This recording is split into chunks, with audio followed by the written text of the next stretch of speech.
And we are honored to have Congressman Anthony Gonzalez with me this morning on the hotline. Republican, Rocky River this morning, his first seat in there as a congressman for the State of the Union address. Sir, I appreciate your time. Good morning. Good morning. Thanks for having me. And by the way, just a couple personal things before we get to this. It's a memorable night. It's an experience. You remember Congress. Congratulations on winning the seat. But last night's special for your first State of the Union, and you're allowed to bring a guest. And I thought it was interesting. You reached out to the coach, huh? Yeah, Coach Tressel is a constituent. He and his wife live in Medina. They're in Youngstown as well, but he votes in Medina, and so he's a constituent. And I was so proud to have him. I met him for the first time 17 years ago, and I'll not forget those days. And from day one, he's always challenged me. It's football is great, and it's a great place to spend some time, but it's really about what do you do for your community, how do you represent your state and all of that. And so there was no better person in my mind to have, and I was so proud to have him there with me. Enjoyed the pictures on Twitter yesterday. You guys out in front of the Capitol with the OH. Good stuff. Let's get to the speech. There's a different tone inside maybe versus people watching. I just mentioned, for what it's worth, I mean, CBS poll had 76% of the people agreeing, 56% in another CNN poll, CBS poll last night. What did you think of the speech?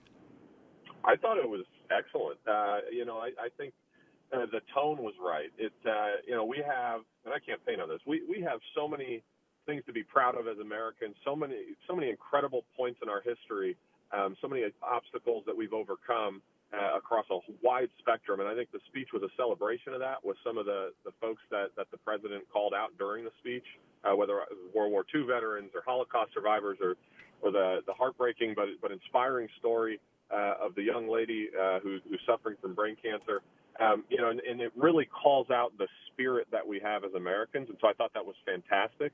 But then it also pointed to what I believe is our biggest challenge, which is a cultural divide that is paralyzing us from being able to solve all of our big problems. And we can talk about policy all day long, and those are great, important topics, but unless we find a way culturally to work together, just like you do in your community and like we do all over the place, unless we find that, we're not going to be able to make progress on any of these. And I think the president called that out, which was the right thing to do.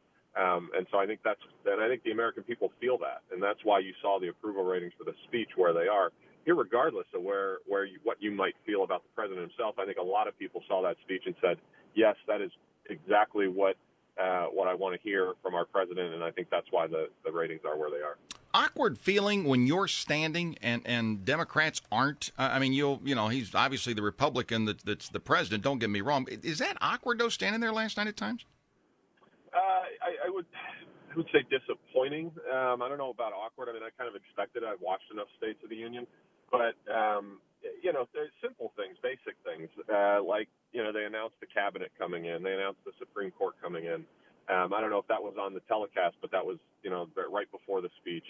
Everybody stands, and most Democrats, candidly, did stand for those sorts of things, kind of a respect for the office, if you will. But there's still that contingent that, just refuses to acknowledge it, and that's disappointing. I promise you, as long as I'm in Congress, Republican, Democrat, doesn't matter who's in there, I will be standing for some of these basic American entities or institutions that I think we should be very proud of. They've served us incredibly well for the entire history of our nation. Now, the minute with Congressman Anthony Gonzalez. Look, the elephant in the room is the funding for the part of the government that was shut down before. What's the mood, or what's your sense on those negotiations? What are you hearing? I wish I had better news on that. I don't know that we're hearing a whole lot that's positive in terms of progress. We were told for 30-odd days that if you open up the government, we'll have a good faith negotiation. And then the first thing you saw from Speaker Pelosi or heard from Speaker Pelosi is, well, we're not actually going to negotiate on border security. And so that was very disappointing.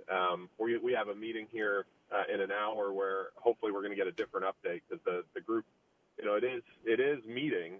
I know that, and that is a change, because that was not happening during the shutdown.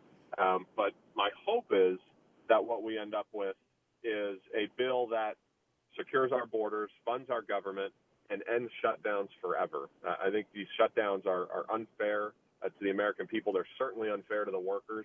And, the crazy part of this, and I've sponsored bills that will correct this, is that even though we are in a shutdown at times, Congress still gets paid. Congress can still travel. They can still do whatever they want. I think that's insane. And so, another thing I sponsored was a bill that would basically suspend congressional pay and travel in the event that we go down this shutdown path again. There are some basic things we should be able to agree on. I think that's one of them. So hopefully we'll get some combination of what I just described through here. Congressman Anthony Gonzalez, I know you're busy. Appreciate your time checking in this morning. Thanks much. Thanks, guys.